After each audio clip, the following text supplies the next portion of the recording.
I am here with Matthew James and John Arrington. We thought that before we go any further, in light of what's going on, we thought it would be very, very relevant to sit and talk a little bit about what's going on. So Matthew James is here, my dear friend and brother in the Lord, elder for many years. Him and his wife Mary have served this church for many years. As a matter of fact, Matthew, you're speaking in a little bit. We look forward to that. I'm here with John Arrington, one of our main youth leaders.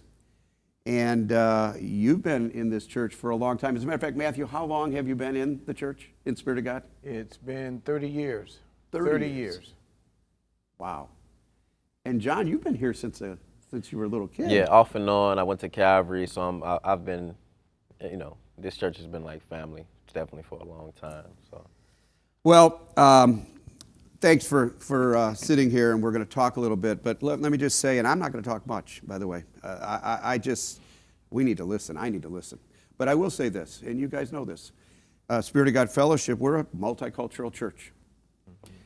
We are African American, we are white, we are Hispanic. We've been that way for a long, long time. Our main ministry, Restoration Ministries, is a ministry that's been serving the community of Harvey, serving the community, ministering to the community of Harvey for 25, 30 years. But you know what? In light of this horrific video that I'm sure we've all seen, I'm thinking to myself, yeah, we're a multicultural church, but wow, we got to dig deeper. We have to work harder. We need to really, really do some soul searching as a country, and soul searching as a church.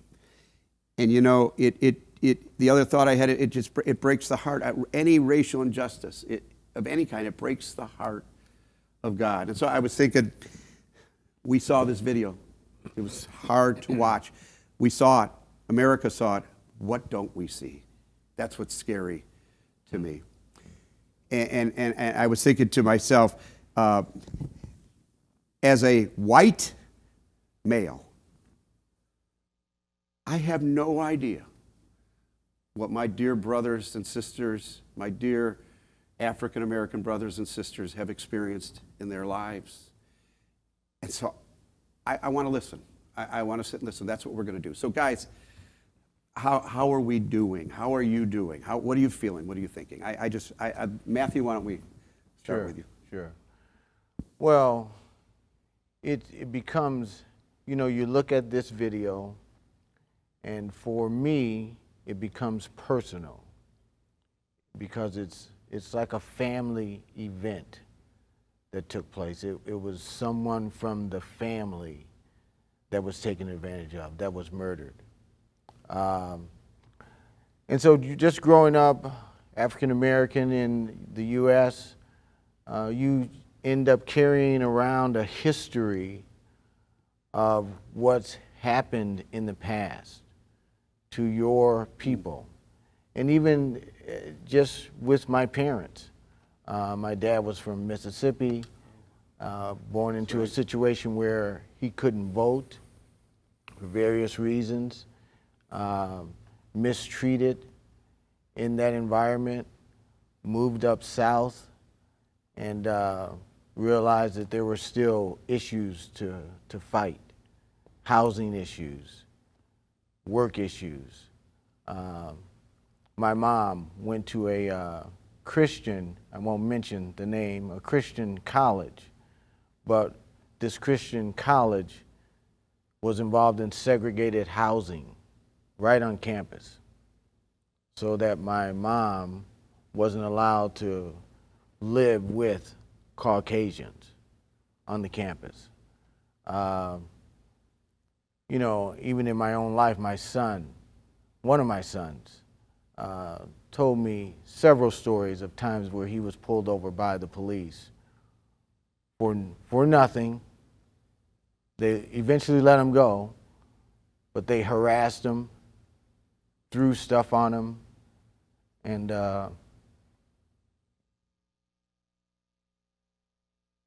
Horrible.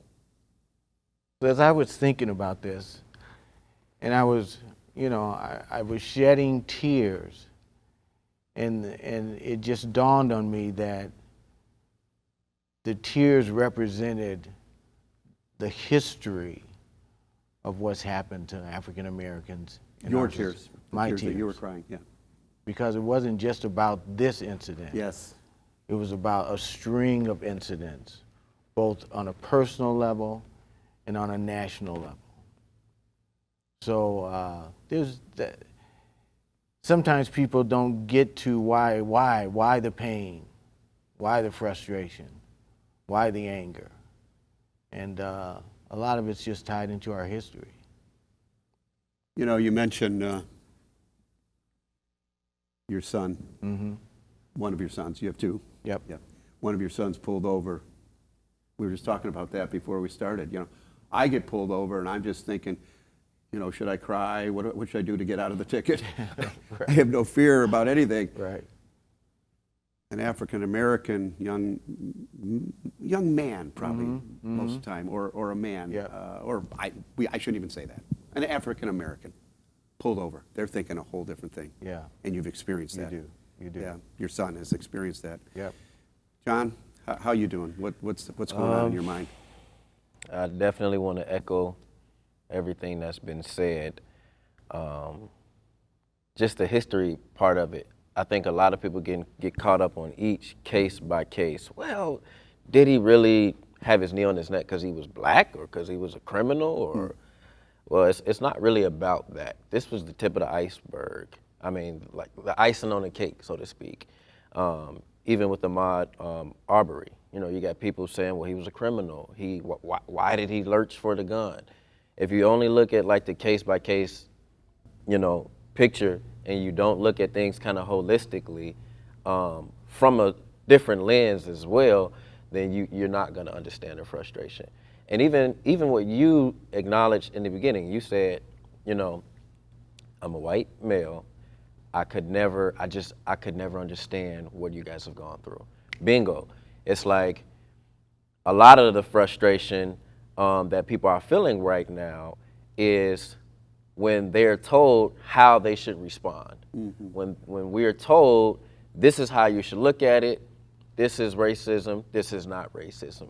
This is what's going on, this is what's not going on. And it's like, wait a minute, you haven't walked a day in my shoes. That's right. How are you telling me how to feel? How are you telling me what's real and what's not? And so I just think even just acknowledging that simple reality. And that doesn't mean that you can't have an opinion on the matter. That doesn't mean you can't have a commentary on what's going on in our country, but it is a simple truth. Just in the same way I'm a male, I don't know the ins and outs of what women experience on a day-to-day basis. And so I'm a person, I'm a human being, so I get to have an opinion and things like that. But I don't get to mansplain, I guess is what they call it nowadays, you know, to women about womanly matters. I need to listen to them and hear what they're saying and then begin to kind of understand and frame an opinion on it.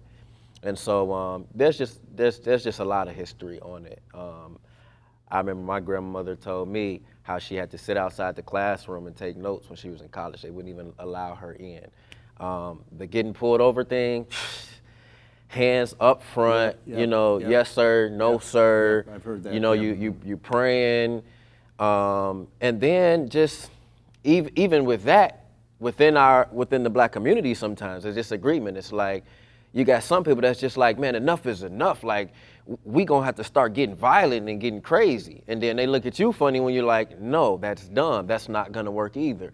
And so it's this disagreement, but ultimately it's stemming from how do we cope? It's like a coping mechanism, basically. How do we cope? How do we move forward with this?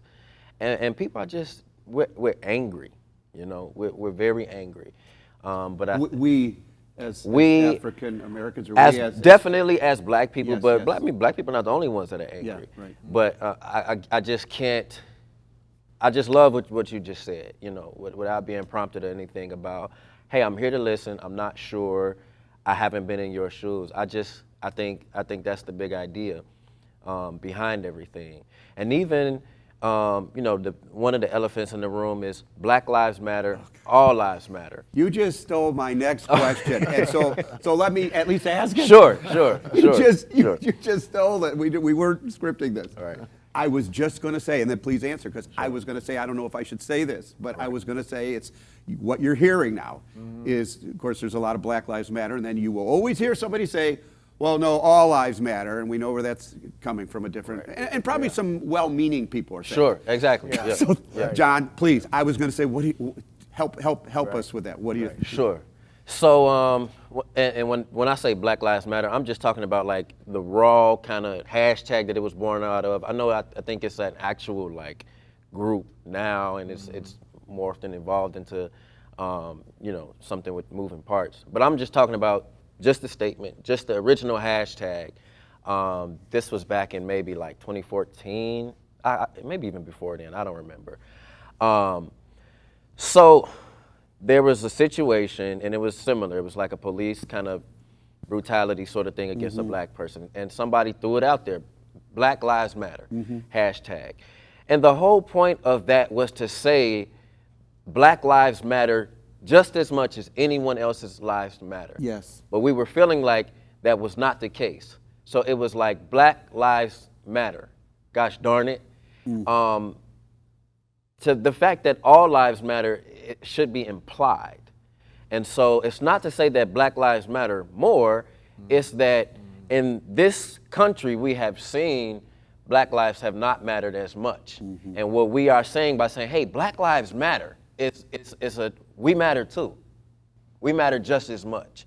And so I could see how someone, again, who is not black and has not had to deal with the racism or certain things that we've had to deal with may say, well, wait a minute, all lives matter. I matter too. I'm not black, so I don't matter.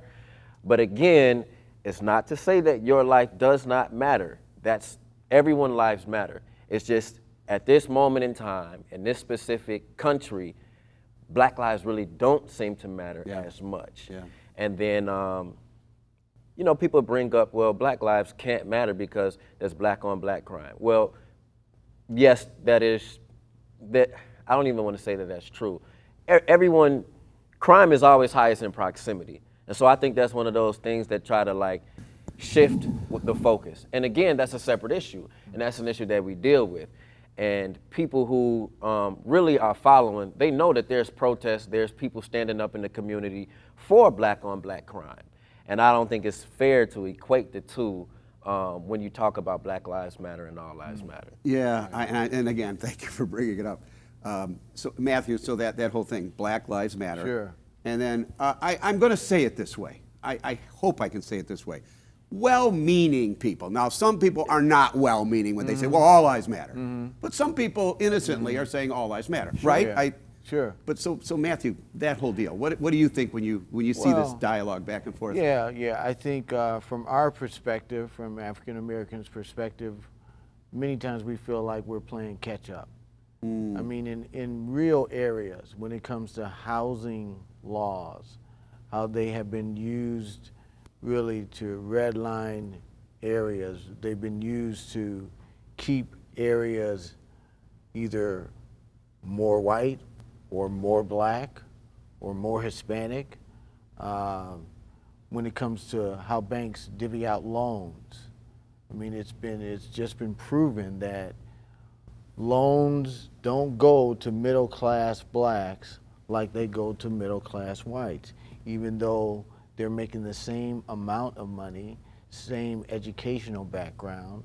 And so African Americans many times have to feel like, well, wait a minute, our voice isn't getting heard. We need to shout this from the rooftop. Black lives matter. They really do, just like yours. So we're not saying that they matter more than yours, but they matter just like yours. I like what you're saying. I mean, I appreciate that. I'm glad. Hopefully, there's a lot of people listening to that. That makes sense, right? Let me. And I think we need to do this again soon. But let me, for the sake of this morning, where do we go from here? Let's just talk maybe as we close this first time together, which I think we need more, maybe with a few other different people and things like that. But all right, so reconciliation, restoration, healing, man, it's broken right now. What do we do? What do we do, guys? Any thoughts? Where do we go? Where do we go as a church at Spirit of God? Where do we go in South Holland? Matthew, you're living in Chicago. Where do we go? What do we do? Johnny, and then Matthew, you might have the last word on this one. Yeah, I think this is a great, great start. Not start holistically as if hasn't been any conversation before, but just in this current climate, I think this is where you start.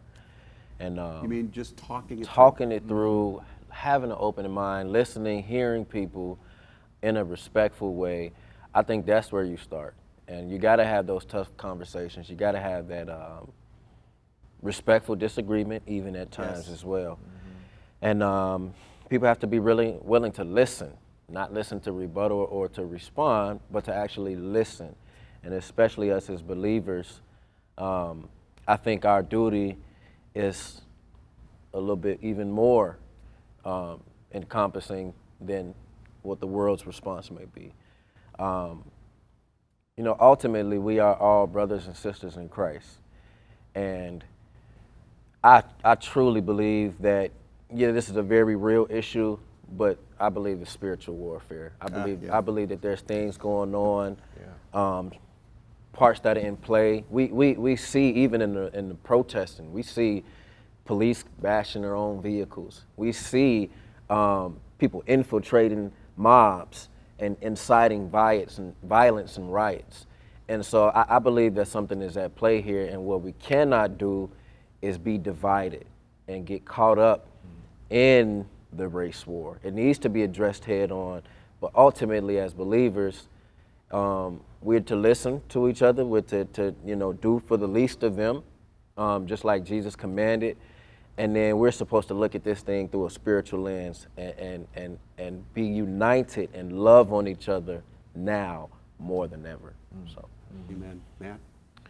Yeah, I'm thinking about in the early church, there was an incident that arose when Gentile widows, there was a program that widows were being taken care of by the whole church, and Gentile widows were feeling like, you guys aren't looking out for us.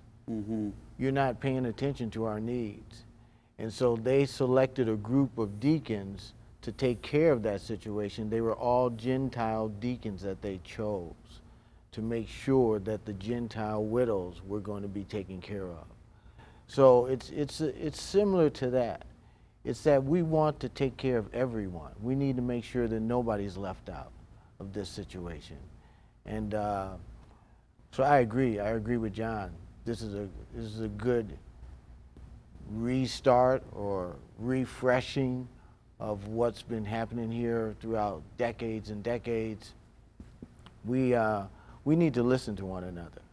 And listening means I'm not creating an answer to what you're saying. It means I'm just able to repeat back to you what you said. Yeah.